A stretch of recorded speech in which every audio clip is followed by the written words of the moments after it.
दोस्तों, एक महिला जो पिछले कुछ सालों पहले विधवा हो चुकी है, लेकिन ये महिला विधवा तो हो चुकी थी, लेकिन उसके बावजूद ये महिला कुछ ऐसा करती है यकीनन जिसको सुनने के बाद में इंसान की रूह कांप जाए। एक विधवा महिला, इसको बूढ़े व्यक्तियों की कुछ ऐसी लत लगती है, और एक दो बूढ़े व्यक्ति नहीं थे बल्कि 4 बूढ़े व्यक्तियों के साथ में ये महिला संबंध बनाती थी। और ये जो बूढ़े व्यक्ति थे, ये इस महिला के लिए इस कदर पागल थे, इस कदर दीवाने थे।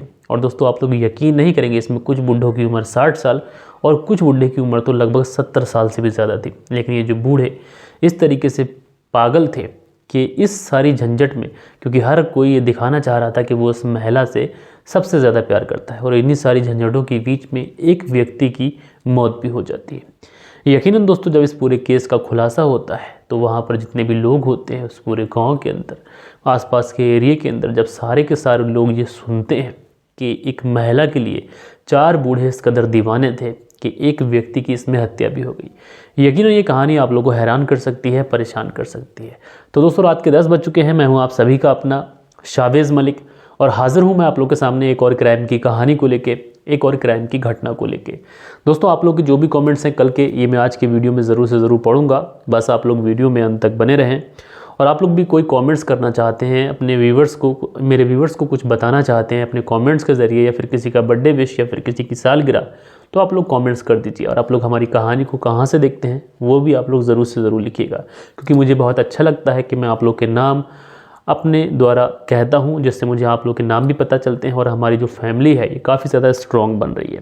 तो दोस्तों, चलते हैं, सीधा कहानी का रुख करते हैं। दरअसल दोस्तों, आज की जो कहानी मैं आप लोग को सुनाने जा रहा हूँ, ये कहानी है बिहार प्रदेश की। और बिहार प्रदेश में एक ज़िला लगता है नालंदा, और दोस्तों इसी का एक थाना पड़ता है अस्थावन। और दोस्तों, मैं बात कर रहा हूँ 21 अक्टूबर साल 2022 की। एक व्यक्ति जिसका नाम मिथु कुमार, ये इस थाने में आता है, और वहाँ पर जो पुलिस होती है उस पुलिस से कहता है कि साहब, हमारे जो पिता हैं जिनका नाम तिपित कुमार शर्मा, ये पिछले 2 दिन से लापता है।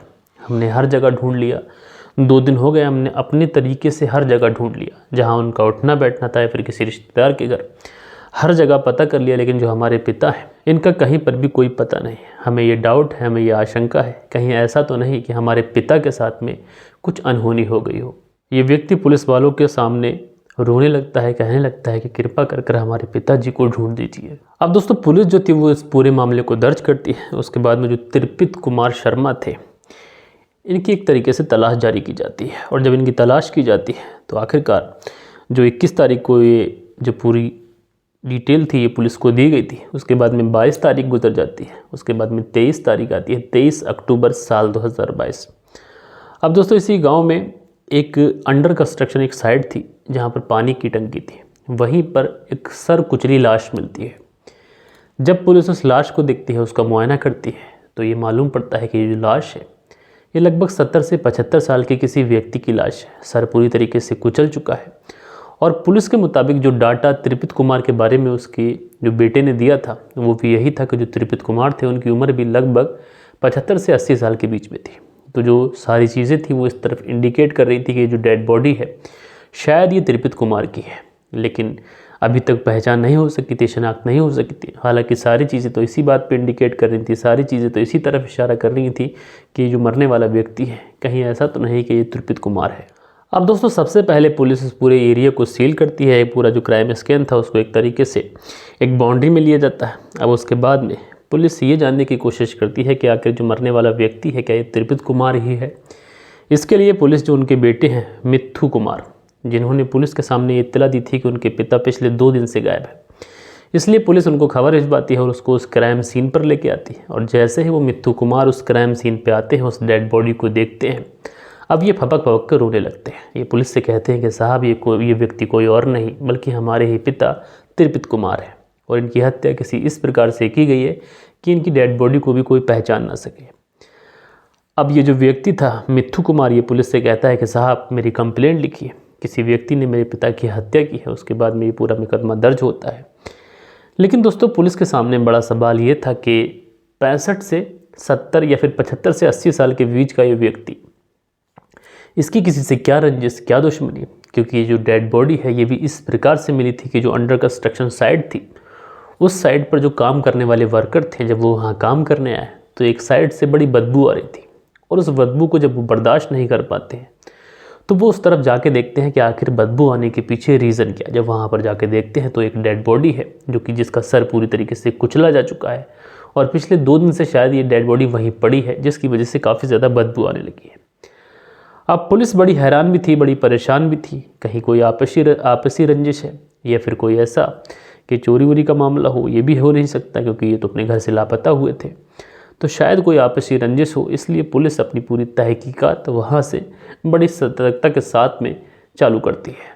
अब दोस्तों पूरे केस को सुलझाने के लिए पुलिस सबसे पहले उनके जो बेटे थे मिथु कुमार, जिन्होंने पुलिस में जाकर ये कंप्लेंट की थी कि उनके पिता गायब हैं, तो सबसे पहले बड़े प्यार के साथ में उनसे पूछताछ की जाती है। उनसे पूछा जाता है कि तुम्हारे जो पिता थे त्रिपित, जिनकी अब हत्या हो चुकी है, क्या उनकी किसी के साथ में कोई दुश्मनी थी?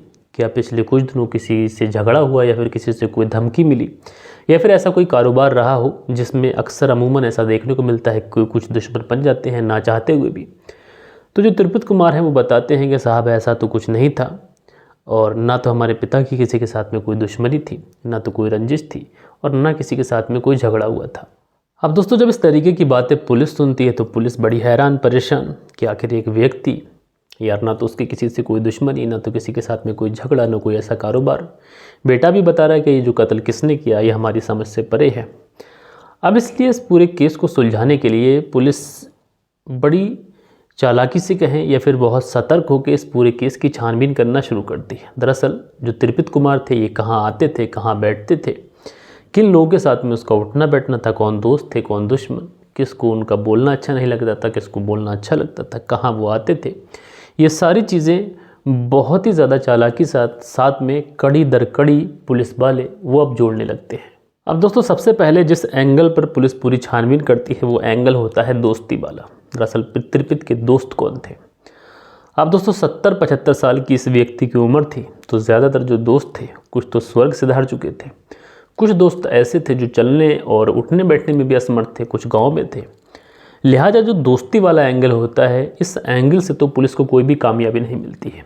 अब जब दोस्ती वाला एंगल जो था, जब ये पूरा चैप्टर क्लोज होता है तो उसके बाद में जो दूसरा एंगल था पुलिस के पास में, उस दूसरे एंगल से पुलिस छानबीन शुरू करती है। अब ये दूसरा एंगल था कि त्रिपित कहाँ उठते थे, कहाँ बैठते थे, क्योंकि अगर त्रिपित कहीं उठते बैठते थे तो ज़रूर से ज़रूर कत्ल का वहाँ से कोई तो संबंध था।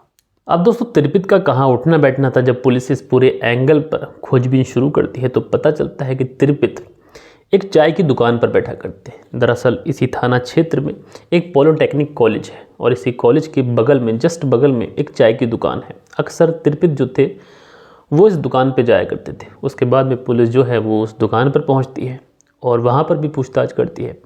और उससे पहले पुलिस ने जो डेड बॉडी थी ये फॉरेंसिक के लिए जब भेजी थी, ताकि जो मरने की जो डेट है ये कंफर्म हो सके कि कब इसकी हत्या हुई, कब कौन सी डेट को, तो फॉरेंसिक टीम जब पूरी जांचें करती है तो उसमें चीज़ें सामने आती हैं कि इस व्यक्ति की जो मौत हुई है या तो ये 18 को यानी 18 अक्टूबर साल 2022 को या तो रात के समय इस व्यक्ति की हत्या की गई है या फिर 19 की सुबह में इस व्यक्ति की हत्या की गई है। अब ये जो डेट आती है यानी 18 और 19, इस दिन त्रिपित कहाँ कहाँ गए थे, इन सारी चीज़ों को पुलिस कड़ी दर कड़ी जोड़ने लगती है। और पुलिस उस समय जितने भी सीसीटीवी कैमरास थे ये सारे के सारे कैमरास जो है वो खंगालती है। अब दोस्तों पुलिस अपनी छानबीन कर ही रही थी, लेकिन इस बीच पुलिस के हाथ में एक सबूत लगता है। दरअसल जो त्रिपित के बेटे थे जिनका नाम था मिथु कुमार, ये पुलिस को बताते हैं कि उनके पिता के पास में एक मोबाइल था और जिस दिन से पिता गायब हुए थे उस दिन से उनका जो मोबाइल था वो स्विच ऑफ था और उनकी डेड बॉडी के पास में भी कोई मोबाइल नहीं मिला है और मोबाइल फ़ोन अभी तक स्विच ऑफ है। लिहाजा पुलिस के लिए अब ये काम थोड़ा आसान हो जाता है, क्योंकि पुलिस को पता लग चुका था कि जो त्रिपित के पास में मोबाइल था ज़रूर से ज़रूर ये मोबाइल या तो अभी तक कातिल के पास में है या फिर इस मोबाइल से जो कातिल है उसके कुछ ना कुछ तो संबंध होगा। उसके बाद पुलिस जो है वो इस मोबाइल को सर्विलांस पे लगाती है और इस सर्विलांस पे लगाने के बाद में पुलिस ये चेक करने की कोशिश करने लगती है कि आखिर लास्ट कॉल किसको हुई थी, लास्ट लोकेशन कहाँ थी और अभी इस मोबाइल की लोकेशन कहाँ है। अब दोस्तों जब मोबाइल सर्विलांस पे लगाया जाता है तो उस समय तो ये पता चलता है कि जो मोबाइल है ये स्विच ऑफ है, जिससे ना तो मोबाइल की लोकेशन का पता लग सकता। अब उसके बाद में दोस्तों पुलिस जो थी वो अपनी छानबीन जारी रखती है और महीनों का समय गुजर जाता है, यानी अक्टूबर महीने की ये बात थी। अब नवंबर साल 2022 आ जाता है, लेकिन पुलिस ने जो उस मोबाइल को सर्विलांस पे लगाया था उसकी तलाश पुलिस को लगातार थी। और नवंबर का महीना आते आते आखिरकार दोस्तों ये जो मोबाइल था ये स्विच ऑन होता है। और जैसे ही ये मोबाइल स्विच ऑन होता है और पुलिस के पास तुरंत उसकी लोकेशन पहुंच जाती है। अब पुलिस की आंखों में एकदम से चमक आ जाती है, क्योंकि एक महीने से जो केस अभी तक अनसुलझा था, अब इस केस को सुलझने में बस कुछ वक्त ही बाकी था।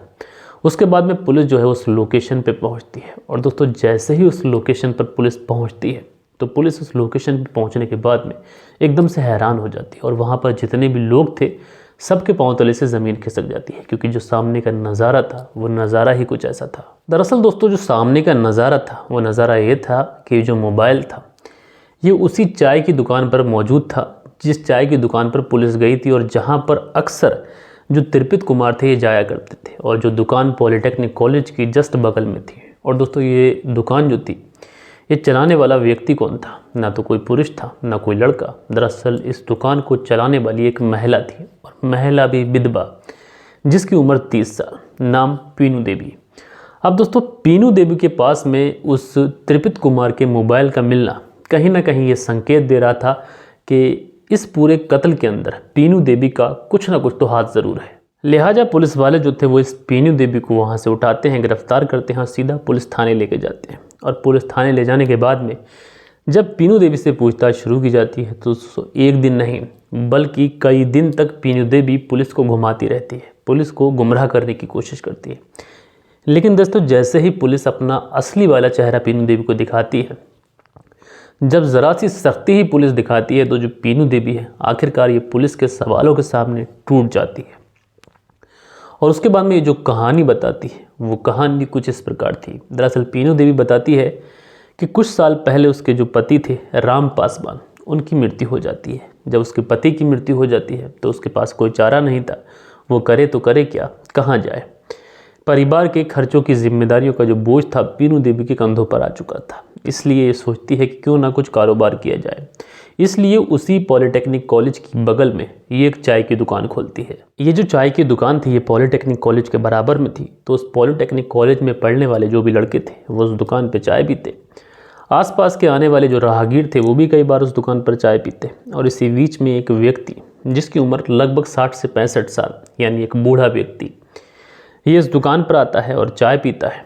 और चाय पीते पीते ये इस महिला की तरफ इस कदर आकर्षित हो जाता है कि अगले दिन फिर से वो इस दुकान पे आता है और फिर से वो इस दुकान पर चाय पीता है और इस महिला से मीठी मीठी बातें करता है।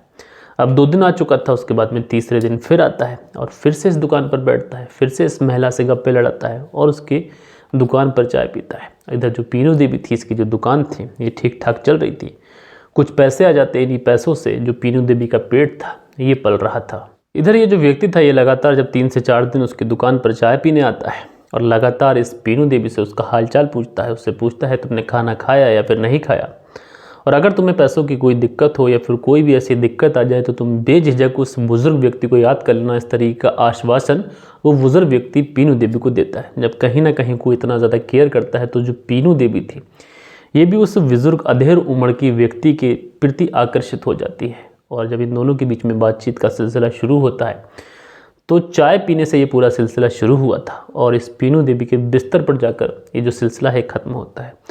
अब ये दोनों एक दूसरे के प्यार में इस कदर अंधे हो चुके थे कि लगातार ये दोनों एक दूसरे के साथ में संबंध बनाते। इसी तरीके से ये चीज़ें थी, काफ़ी अच्छी चल रही थी। लेकिन इसी बीच में एक व्यक्ति और आता है और इस व्यक्ति की उम्र जो थी ये भी 60 से 65 साल के बीच में। अब दोस्तों जो दूसरा व्यक्ति आता है ये भी इसी तरीके से चाय पीता है, लगातार 2-4 दिन आता है, इस विधवा महिला पीनू देवी का ख्याल पूछता है, हालचाल पूछता है और उसके साथ में भी जो दोस्ती होती है ये चाय की दुकान से शुरू होती है और बिस्तर पर जाकर ख़त्म होती है।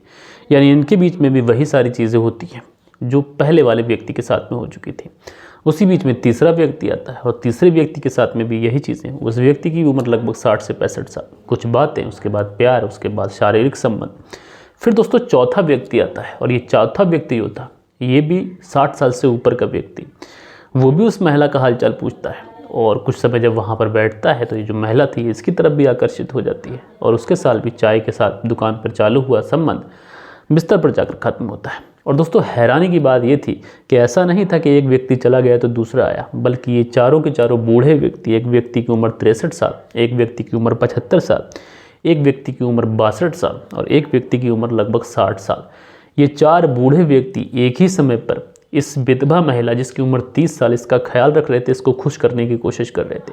और सबसे बड़ी हैरानी की बात ये थी कि ये जो महिला थी जिसकी उम्र 30 साल की, एक ही समय पर इन चारों व्यक्ति को खुश कर रही थी, एक ही समय पर इन चारों व्यक्ति को टाइम दे रही थी। और इन चारों व्यक्तियों के बीच में भी काफ़ी ज़्यादा अंडरस्टैंडिंग थी और ये चारों के चारों व्यक्ति एक दूसरे से बात करते, एक दूसरे के साथ में बात कर काफ़ी ज़्यादा खुश भी होते। और दोस्तों इसी बीच में एक और व्यक्ति की एंट्री होती है और ये व्यक्ति था 5वां व्यक्ति और इस व्यक्ति का नाम था तिरपित शर्मा।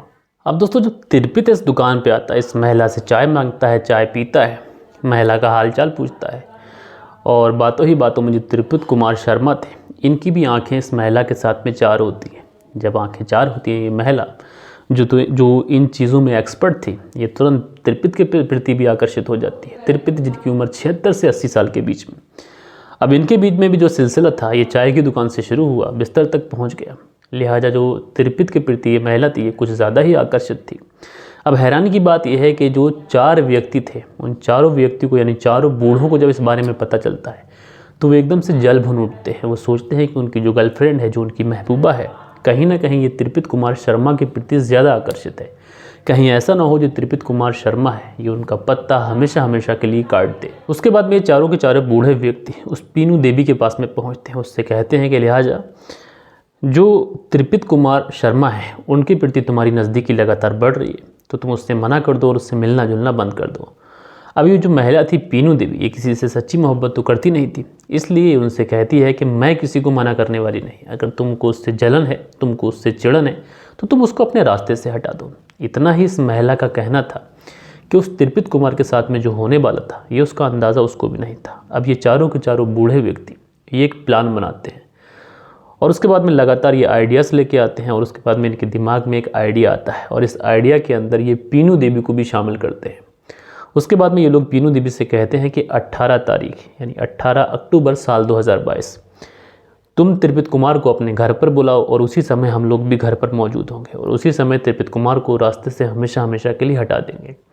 अब ये जो महिला थी पीनू देवी, ये उस अपने प्रेमी जिसका नाम तिरपित कुमार शर्मा, जिसकी उम्र 75 साल से ऊपर है, उसको अपने घर पर बुलाती है और ये चारों व्यक्ति पहले से ही उसके घर पे मौजूद होते हैं। और इन चारों व्यक्तियों को जब तिरपित कुमार शर्मा देखते हैं तो इनके बीच में काफ़ी ज़्यादा झगड़ा भी होता है।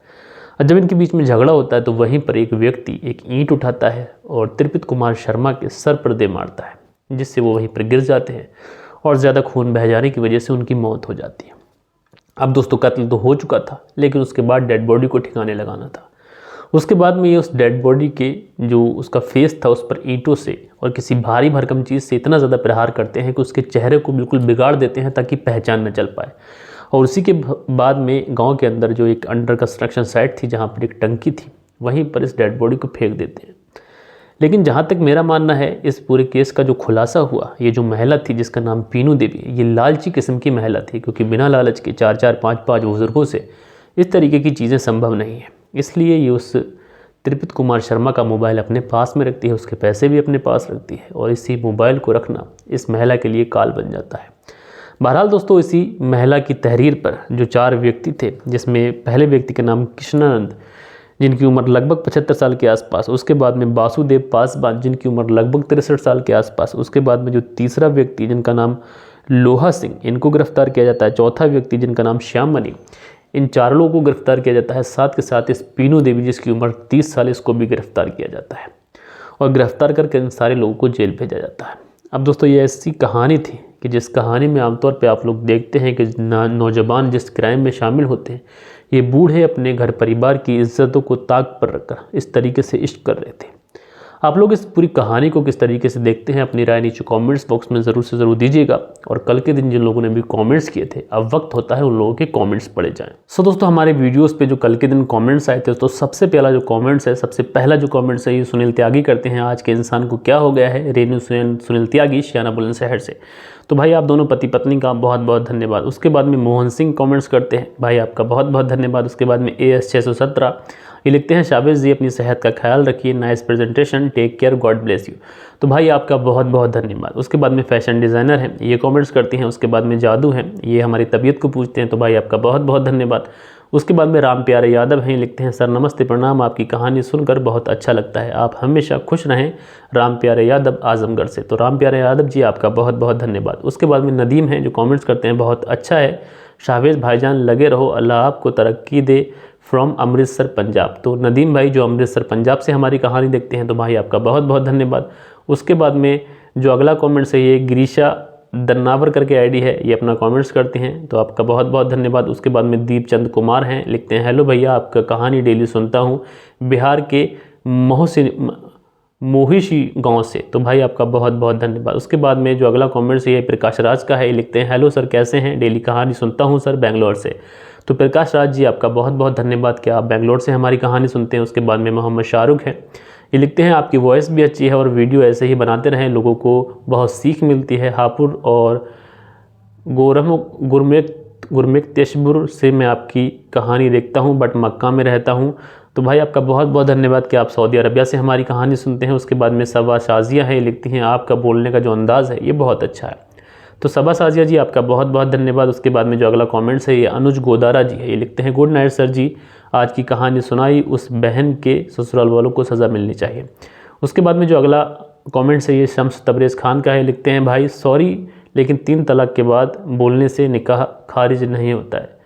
तो भाई जहाँ तक मैंने सुना है 3 तलाक के बाद खारिज हो जाता है। बहरहाल आपका धन्यवाद कि आपने कमेंट्स किया। उसके बाद में राम जी कुमार हैं, लिखते हैं सर हम भी वीडियो बनाना चाहते हैं, आप न्यूज़ कहाँ से लाते हैं। तो राम जी कुमार जी मैं आपसे कहना चाहूँगा कि न्यूज़ ज़्यादातर देखेंगे आप, न्यूज़ आर्टिकल आप लोग खंगालने होंगे और जिस तरीके से जो क्राइम हो रहा है वो उस पर आप लोगों को पूरी रिसर्च करनी पड़ेगी, उसके बाद आपको न्यूज़ मिलेगी। उसके बाद में नासिर पठान जी हैं, लिखते हैं सर कैसे हो। तो नासिर जी मैं ठीक हूँ। उसके बाद में राधे श्याम शर्मा हैं, लिखते हैं मैं राधे श्याम सिरसी जयपुर, कहानी बहुत परेशान करने वाली है। तो राधे श्याम जी आपका बहुत बहुत धन्यवाद। उसके बाद में जाहिद जी कई दिनों के बाद कमेंट्स करते हैं, नेपाल से देखते हैं, तो भाई बहुत बहुत धन्यवाद। उसके बाद में अनुल साहू हैं जो कमेंट्स करते हैं, अनिल जी आपका बहुत बहुत धन्यवाद। उसके बाद में साकू बारीक हैं, इस गंदा क्या होगा इस तरीके से लोग कर रहे हैं, वीपीओ सनपेरा सोनीपत से हमारी कहानी देखते हैं। उसके बाद में चांद मोहम्मद हैं, ये लिखते हैं रॉन्ग न्यूज़। तो भाई आप गूगल कर लीजिए। उसके बाद में राम जी कुमार हैं, लिखते हैं सर आपका नंबर मिल सकता है। तो राम जी कुमार जी नंबर तो मैं नहीं दे सकता, लेकिन आप चाहें तो मुझसे इंस्टाग्राम पे कांटेक्ट कर सकते हैं, वहाँ पर मैं आपके मैसेज का भी रिप्लाई दूंगा, अगर मुनासिब होगा पॉसिबल होगा तो मैं आपसे कॉल पे भी बात कर लूँगा। बहरहाल दोस्तों ये कुछ कमेंट्स थे जो आप लोगों ने कल के दिन हमारे वीडियोस पे किए थे, लेकिन बहुत सारे लोगों के कमेंट्स मिस हो जाते हैं। और वो कमेंट्स कैसे मिस होते हैं, वो हमारी ओल्ड वीडियो पे कमेंट्स करते हैं, तो सारे कमेंट्स को ढूंढ के लाना बड़ा मुश्किल होता है। इसलिए आप लोग कोशिश ये करा करें कि जो हमारा लेटेस्ट वीडियो अपलोड होता है वहाँ पर आकर एक कॉमेंट ज़रूर करा करें, और आप लोग का जो भी कॉमेंट्स होगा ये डेफिनेटली मिस नहीं होगा। तो दोस्तों मिलते हैं कल के दिन किसी और क्राइम स्टोरी के साथ में। जब तक के लिए अपना ख्याल रखें, देश का ख्याल रखें। जय हिंद, जय भारत।